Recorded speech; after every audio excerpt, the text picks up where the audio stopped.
These are actually really great hip openers. I do these all the time, probably in almost every class that I teach. And these are just 5 hip openers that you can do and practice when you are trying to increase flexibility and mobility in your hips.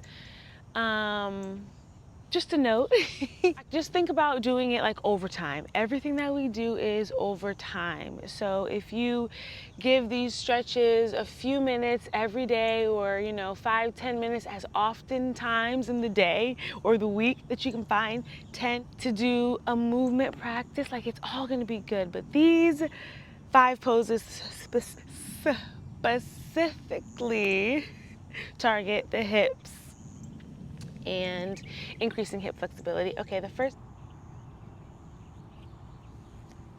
step your right foot to the top of the mat, bend into the knee, and bring your fingertips under your shoulders.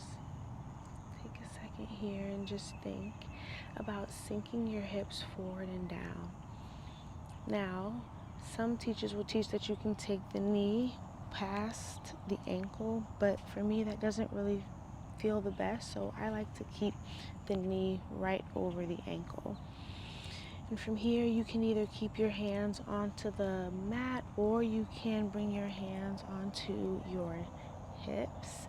I like to sink my hips down towards the mat a little, just to get a little movement and activation.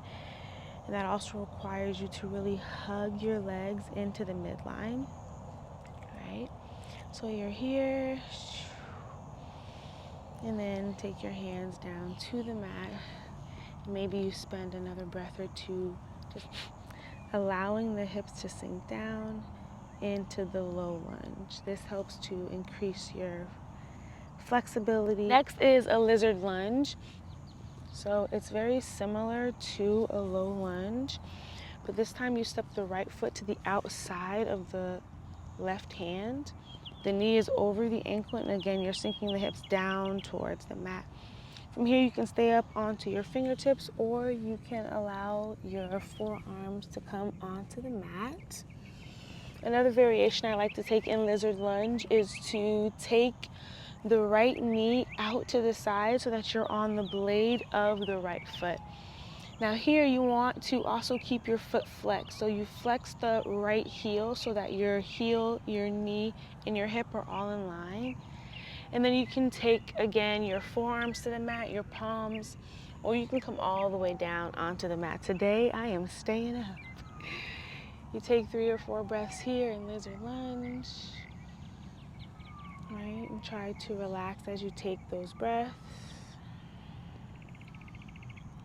All right.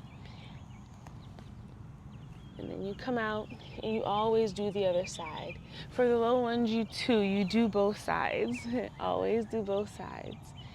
Next one is a pigeon pose. Your right knee up to your right wrist. Come up onto your fingertips, and depending on your level of flexibility, your right foot can be more in towards your hips, or it can be a little more parallel towards the top of the mat. And then you take your hands down. What tends to happen here is your right hip comes down to the mat. So if you have a block or something, you can put a block right under your hip to help keep your hips up. And then you take your hands to the mat, or you can take your forearms to the mat. And you take a few deep breaths here. Warrior Two is another great hip opening pose, but it also is a hip strengthening pose, because in order to stay engaged in the pose, you really have to contract your muscles and hug yourself in to stay lifted. So it's opening the hips, but it's also strengthening the hips too.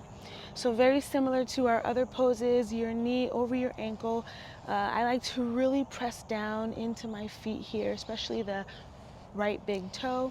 And another thing to think about is trying to keep your right knee out towards the pinky toe side, so we're staying nice and open in the hips. Find your Warrior Two with your arms out to the side. And take a few breaths here.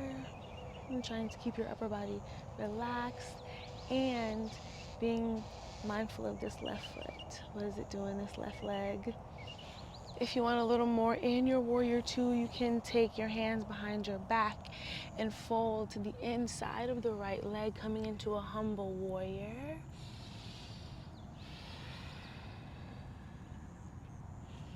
Wide leg child's pose. So bring your knees as wide as the mat, as wide as they can go, and take your hips together.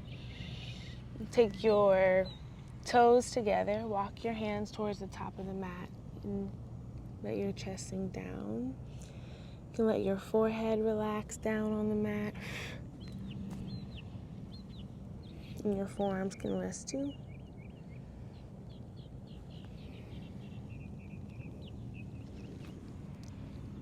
There are so many different things that you can do to open your hips, so many different poses, and these are just a few. I was fighting for my life with these bugs today, guys. We'll see what we got.